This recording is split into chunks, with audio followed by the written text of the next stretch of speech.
Babala po mga kapuso, sensitibo ang susunod naming iuulat. Naipit po sa kadena at gulong ng motosiklo ang isang bagong silang na sanggol sa Tagkawayan, Quezon.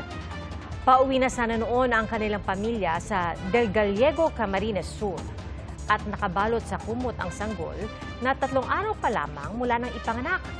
Habang karga ng inang nakaangkas sa motorsiklong minamaneho ng ama ng bata. Pero nang lumaylay ang kumot, sumabit po ito sa kadena at nahila kasama ang sanggol.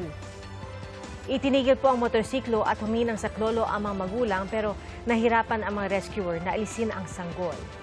At dead on arrival po siya sa ospital. Walang pahayag ang pamilya ng bata.